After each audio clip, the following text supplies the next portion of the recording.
The west of Ireland is becoming a new oil and gas frontier.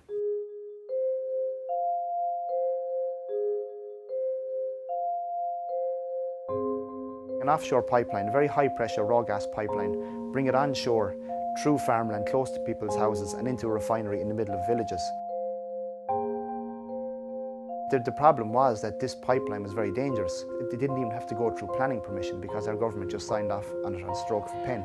They came telling us what they were going to do. They never asked us at any stage for permission. It's a film about a community and how when people are confronted with just massive odds and they try to seek protection and justice from their own state, how their own state turns their back on the people and hands over, control and power to large private interests. 5 Rossport men jailed for their protests against the Shell Corrib gas pipeline were finally released from Cloverhill prison this afternoon. I started covering the story for news. The more I looked into it, the more I realised, I suppose, that there was a large agenda among the media to portray the locals as anti-development. No, I don't consent to this. I do not consent. Anti-fossil fuels, environmental lunatics. The main media mogul in Ireland is a guy called Tony O'Reilly, and he owns an oil company called Providence Resources. It's in his interest that Corrib gas comes on shore and this project goes through efficiently. The rest of the world and the rest of the country, they're trying to stop them from becoming criminals, and here they come try to make criminals out of us ordinary people. And it was a very, very unfair fight, but one which the local, going up against the government, one of the world's most powerful oil companies, to take them on and to hold them back for 10 years is just incredible. It's a kind of a character documentary. There's a farmer called Willie Carduff who spent 94 days in jail for opposing Shell. So with the pressure that's been in that pipe, there's no way that anyone can come to me and guarantee me that it's safe. And he's a very strong connection with the environment and the surroundings. And then there's Monica Muller, always does things by the book, by the law. We're here to do a walkover search. I have an order. Taking on Shell through the courts and using the system. Mullet, Judge Devons, prohibiting RPS to enter the commonage unless you have done it according with legislation. That's her order.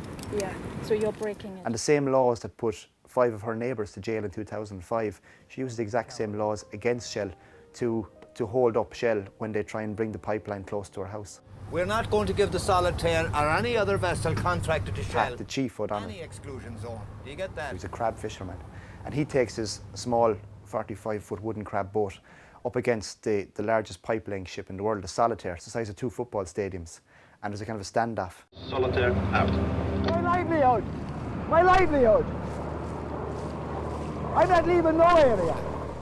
What the locals wanted was not to stop the gas, but they wanted it to be done closer to industry standard, and their own police force was sent in against them.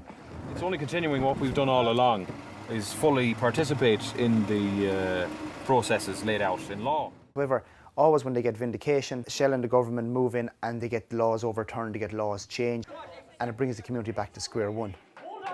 You see within the community, you see people's strong points, but you also see their weaknesses. There's a division between people who accepted the gas and took money to have the pipeline laid through their land and people who didn't.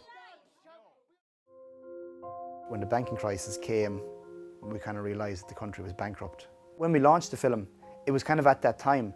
And so the story kind of has become like a microcosm of where we went wrong as a country.